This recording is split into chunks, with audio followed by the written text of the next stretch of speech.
This is my primary entertainment center that I've put together with components that I've picked up off of Facebook and eBay. I'll go over each one and then talk about the setup. Main speakers are the Crescendo CS3009 Infinity speakers. Really like these. I started with the 7s a long time ago, but the 9s are a little nicer, 4-way speakers. They have the Amplifier tweeter. All the speakers will have a similar mid-range, and then these have the mid-bass, and then two 10-inch woofers wired in parallel. So the impedance on the woofers are a little higher than they would be if it just had the single, but in parallel it's similar. So these were in great shape. The cabinets were immaculate. The only thing I had to do was the mid-range and the mid-bass. The woofers, for some reason, they don't rot on these, or I haven't seen them yet. Both of them, the woofers were fine. I'm not sure why, but I have a set of 3008s where it has the same size, but the woofer's slightly different. I guess the foams are different too.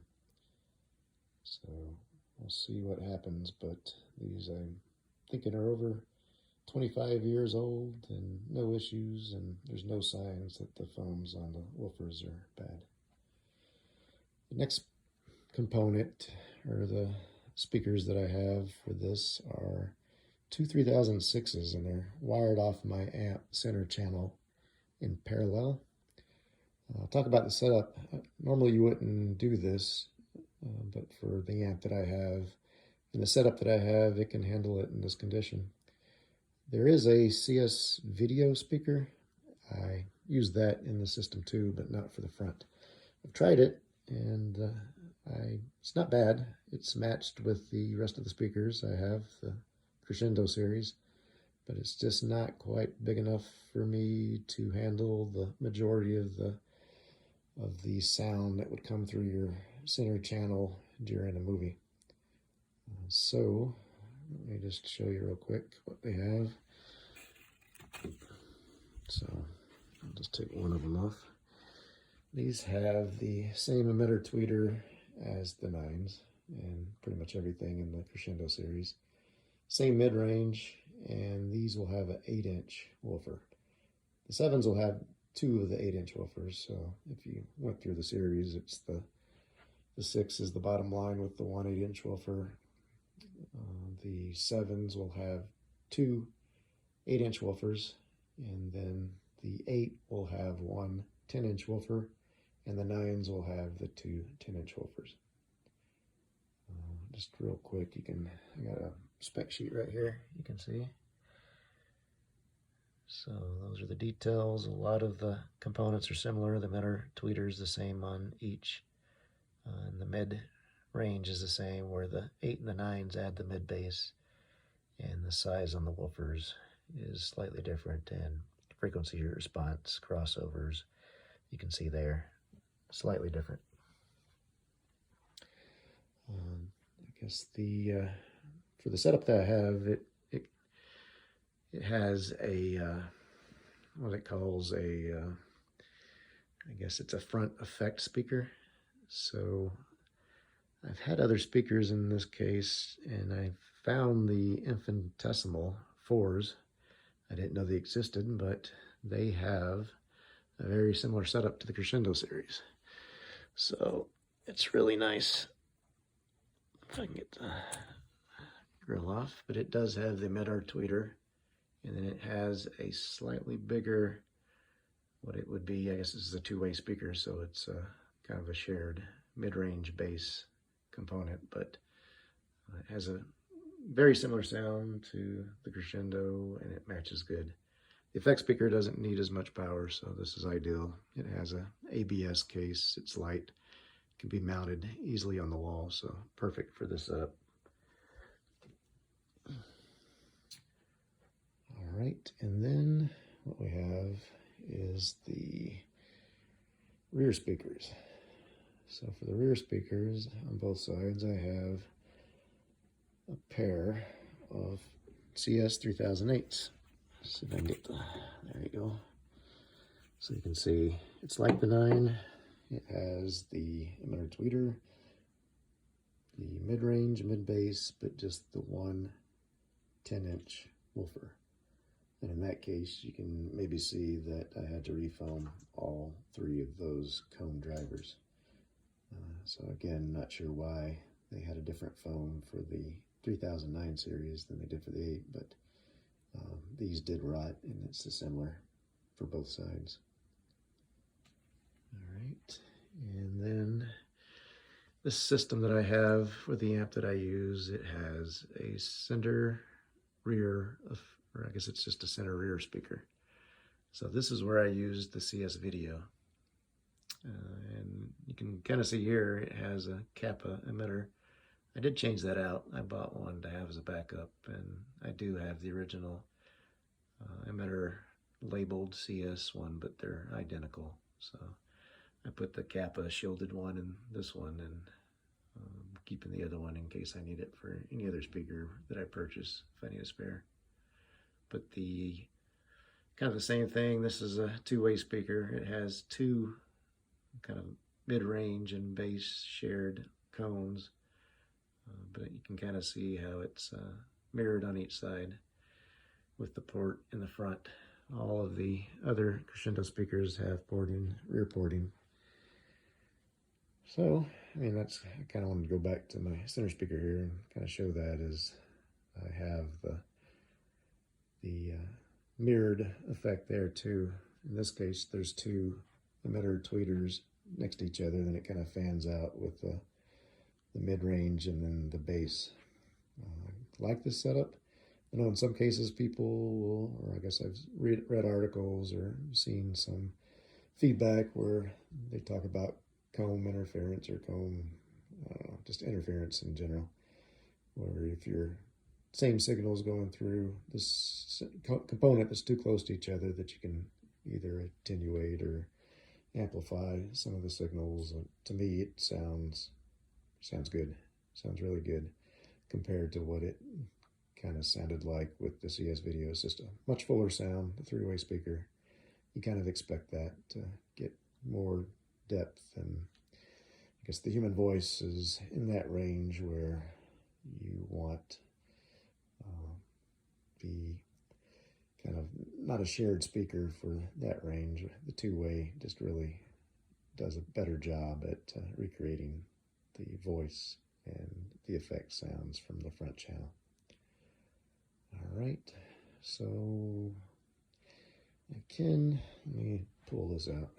This is kind of the piece that put everything together. It's kind of hidden behind my couch here, so there you go. Let's see what I got. All right, so you can kind of see here, somebody's throwing something down here. Where did this come from? Just a cat, of course. So what I have here is a SSW-212. I don't know if you can see it good, but it has 2 12-inch woofers, and in this configuration they're got a side panel on it to where you can do like a down firing kind of setup.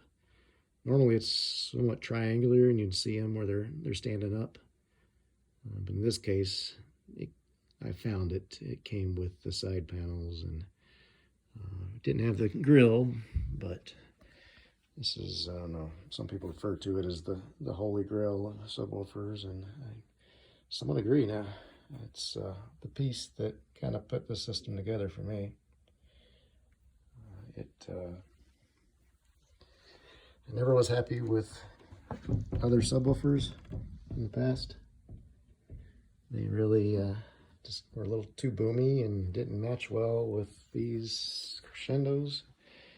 They have a really nice sound to them. They're great for movies and great for music. But I'll start talking about the configuration now with the amp, just so it kind of makes sense why I think that was the piece that really brought everything together, the subwoofer. So let me say, here's the amp. Here, I'll just show you the specs on this particular Yamaha amp. It is the RX-V3300. I have some other amps that I really like. I started with the DSP A2070, and I think later moved up to the RX-V3000, and recently found some good deals on eBay for those amps. Wound up getting an RX-V1, and it's a good amp, great amp for stereo, but not quite the movie amp that I wanted. So this is what I wound up with, was the RX-V3300. So to me, it's more of a, it's got a little more power than the RX-V1 and the RX-3000 per channel. I saw it was like 130 watts and low distortion, total harmonic distortion at the rated 8 ohms, which are, it's a real rating, RMS rating, so that's real power. That's for each channel. But for the this particular amp, I guess it's more of the, to me, it's more of a budget version of the RX-V1 and the RX-3000 as far as the features and maybe the chassis, but it has the big transformer and the power that you need. So for me, I don't need it to look pretty and to have a lot of features that I'll never use. I want it for the performance, where this, I think, has the best of both. The RX-V1 is a really good amp, but what I didn't quite like about it, and I thought I would be okay with it, was the missing 8-channel stereo. I got used to it on the RX-3000. Thought I really didn't need it on the RX-V1, but it turned out that it was something I felt like I really needed, especially with this setup with these speakers. I want to hear the music out of each one, and I'm not so crazy about some of the sound fills. I use them every so often, but the 8-channel stereo I just prefer. And then the surround sound features for movies on this seem to be better too, compared to the RX-V1. I know it has probably better DACs and layout and everything else, but I'm not hearing the big difference in sound quality. It seems like it's similar. With this having more of the modern processing available, it's a little better. So one other thing about these is you can find them pretty good deals on them, and they're great amps. They sound amazing. They just don't have an HDMI output, when I really don't know why you have to have that on a receiver or amplifier, but that's a big cost jump to get something like that. You step up on the Yamahas to the RX-Z series, which I believe have that, but to me, definitely wasn't worth the cost. I got this great price. I thought, you know, it's normally think back when it was new, a couple $1,000 probably, and I got it for like 200, so good deal. So let me talk about the setup real quick, see if this makes sense. So I got these big the Crescendo CS3009 speakers, but if you look, let's see if you can see this. Let me change this real quick. Settings, speaker set. So it's going to be different on every amp that you have, but this will kind of make sense. So if you see, the setup for the center channel is small, which, okay, these are three-way speakers. You can say they're large, but I'll go over that in a minute. So you can set it different ways, but let me keep it at small. So main speakers, again, I've got them set up as small, which is a pretty big speaker to say it's small. The rear speaker, left and right, small. Rear center speaker, okay, that one probably should be small. It's the CS video. And then I have the bass set up as subwoofer only. And front effect speakers, yep, they're there. And normal level, okay. So then this is kind of a A-B setting that goes to my main. So that's the speaker setup. So what the small means, it's really a, I guess it's going to be more of a low or a high pass filter. So basically what it's saying is, or actually a low pass filter. So it doesn't allow any frequency below 90 hertz to your main speakers or any of the speakers that were set as small. So I've played with that quite a bit. The nines are pretty power hungry, especially if you want to drive those two 10-inch woofers. But 130 watt amp, I don't know if it's quite enough to really get the bass that you need. They sounded really good when I just drive them with the mains only, but when you start adding bigger speakers in the rear and in the center especially, you can get in trouble with not having enough power for all your equipment, all your speakers. So that's what I was saying, is the subwoofer kind of was the piece that put it all together. I was able to go to these two 3006 speakers in parallel off my center channel, but I can do that because they're set up as small speakers. So the frequencies below 90 hertz, which is your real power hungry frequencies, are going to the sub, which it has a 300 watt amplifier built in, and it's a much, cleaner, powerful bass than you could probably get out of this. You could try bi-amping these with some bigger, higher power amplifier, but I don't know. To me, it gets tricky when you start trying to split power between one speaker. You got to set it right, get the levels right. It's going to be a lot more work, a lot more money, I think, and not worth the effort, where I believe I just prefer the setup.